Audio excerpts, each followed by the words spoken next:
একটা হাত তালি দেওয়ার জন্য এটা স্টার্ট করলাম। হ্যাঁ, ইংলিশ। এটা কি আই? সবাই বলো আই। ওকে। এটা কি এল? ভালো তো বলো সবাই। এটা কি ও? Very good. এটা কি ই? Very good. এটা কি ই? এটা কি ওয়াই? Very good. এটা কি ও? এটা কি ইউ? এখন বলো এই কত থেকে পুরো সেন্টেন্স কি হয়েছে? I love you. তোমরা সবাই আমাকে ভালোবাসো? এইটা বাংলা কি পারবা? কে কিসে নাম তো দাঁড়াও দাঁড়াও, বলো এটা বাংলা কি? আমি তোমাকে ভালোবাসি। তুমি আমাকে ভালোবাসো?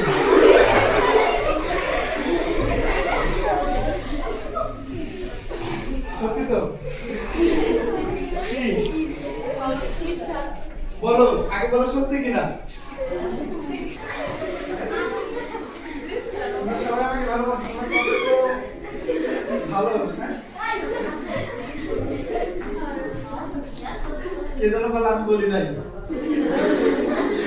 কি ম্যাডাম আপনার নাম কি? জুই, জুই ফুল। হ্যাঁ, ও সাহস আছে, তোমাদের আর কারোর সাহস নেই। কারণ কত সুন্দর করে বলছে যে আমি তোমাকে ভালোবাসি, তার মানে কি এখানে ইউ মানে বোঝাচ্ছে কি আমাকে বোঝাচ্ছে কি। এখন এই আমি কি ওর কাছে এখন শিক্ষক, শিক্ষক না? ও আমাকে কি কিসের মতো ভালোবাসে? একজন শিক্ষকের মতো ভালোবাসে, অ্যাজ এ টিচার। মানে she love me as a teacher, সে আমাকে কি শিক্ষক হিসেবে ভালোবাসে। কি তুই ঠিক কি না?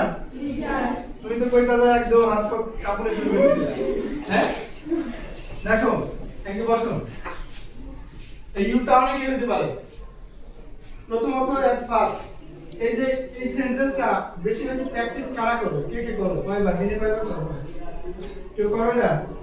বলো না তোমরা, তোমরা তো কেউ ছোট, এগুলা সম্পর্কে ভালো জ্ঞান নাই আছে না। যেগুলা কাকে বলতে হয়? আই লাভ ইউ বললে প্রপোজ করো না সবাই? এই প্রপোজ বুঝো? হ্যাঁ, শিখাবো কিভাবে প্রপোজ করতে হয়? শিখতে চাও না? ম্যামকে প্রপোজ করতে দেখাবো? শোনো, পৃথিবীর সবচেয়ে একটা সুন্দরতম সেন্টেন্স, সবচেয়ে পবিত্র একটা সেন্টেন্স আই লাভ ইউ, আমি তোমাকে ভালোবাসি।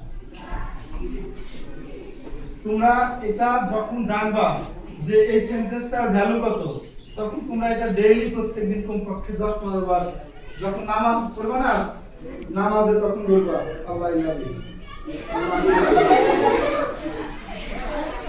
তুমি যদি প্রত্যেকদিন এই সেন্টেন্সটা নামাজে পড়ার সময় তুমি যদি বলো আল্লাহ আই লাভ ইউ, আল্লাহ খুশি হবে। সেটাই তো, তুমি বাংলা বলো, সমস্যা নাই তো। আই লাভ ইউ মানে আমি তোমাকে ভালোবাসি, আমি তোমাকে মানে কি আই লাভ ইউ, তাহলে এটা স্বাভাবিক।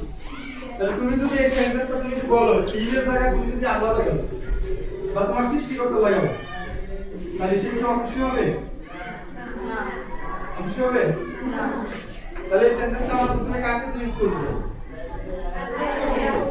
আল্লাহ, গড, যিশু, ভগবান, যেটা, ঠিক আছে? তারপরে তোমাদের মা বাবা আছে না, তাকে বলা যায় না এটা? যায় কি না?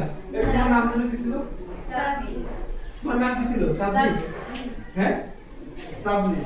চাঁদনি খুব ভালো একটা মেয়ে, ঠিক আছে? সে আমি ওর জন্য অবশ্যই দোয়া রাখবো, তুমি ভালো কিছু করবে, ঠিক আছে? বসো চাঁদনি। তাহলে আমরা প্রথমে সৃষ্টিকর্তাকে ভালোবাসতে পারি না? আমরা বলতে পারি আই লাভ ইউ আল্লাহ, আল্লাহ আমি তোমাকে ভালোবাসি। I love you father and mother, তোমার বাবার কাছে তুমি যদি তোমার মার কাছে যাইতে বলো মা আমি তোমাকে খুব ভালোবাসি, তোমার মাকে তোমার মারবে না, নাকি আলাদা করবে না? আমি ঠিক না? তারপরে তুমি এটা তোমার যারা আত্মীয় স্বজন আছে রিলেটিভদের বলতে পারো না এটা? রিলেটিভস। তারপরে আমরা যারা টিচার আছি, তুমি তোমার টিচারকে এটা বলতে পারো, কিন্তু তুমি যে টিচারকে বলবা ওই টিচারের আবার সেই মন মানসিকতা থাকতে হবে এবং তোমাকে ওইভাবেই প্রেজেন্টেশন করতে হবে। আর তুমি যদি যাই সেরে সুন্দর একটা ফুল নিয়ে যায় হাঁটু গাড়ি যে টিচারের সামনে বলো স্যার আই লাভ ইউ, এটা না, ওইটা অন্যভাবে যাবে। তুমি হ্যাঁ তাও বলা যায়, কিন্তু তোমার বয়স অনেক বড় হয় বা এরকম হয়। আর তুমি যদি একটা ইয়াং টিচার নিয়ে সামনে দেওয়া প্রপোজ করলে আর একজন দেখলে আর তোমার স্যার দেখে বলতেছে কি দেখছো কি একটা অবস্থা এই স্যার প্রপোজ করছে, তাহলে কি এটা খারাপ মাইন্ড নেবে না? কিন্তু যদি সুমন স্যার এটা জানে যে না এটা টিচার হিসেবে তাকে একটা ফুল দিতেই পারে, তার মন মাইন্ড, তাহলে কিন্তু সুমন কাজে রাখতে বিষয় বিষয়টা এরকম মাইন্ড ফ্রেশ রাখতে হবে। তো যেমন স্যার আমাকে বললো যে হ্যাঁ স্যার আমি আপনাকে ভালোবাসি, তার মানে সে আমাকে টিচারের মতোই ভালোবাসে। তোমরা বাড়িতে কয় ঘন্টা থাকো? বাড়িতে প্রায় দিন থাকো 4 ঘন্টা বাড়িতে, আর 8 ঘন্টা কোথায় থাকো? তাহলে দিনে তোমাদের 4 ঘন্টা দেখাশোনা করে মা বাবা, আর 8 ঘন্টা দেখাশোনা কে করে? তাহলে টিচার। তাহলে মা বাবার পরেও যদি কোনো গার্জিয়ান থাকে সেটা হচ্ছে টিচার, সবসময় মনে রাখবে, কারণ টিচাররা তোমাদের অনেক কেয়ার করে। এই যে তোমাদের অনেক সময় আছে না এই এদিক এটা করা যাবে না, এটা করা যাবে না, তোমার মা বাবা কিন্তু সেম তোমাদের আদর করে অনেক কিছু শেখাবে।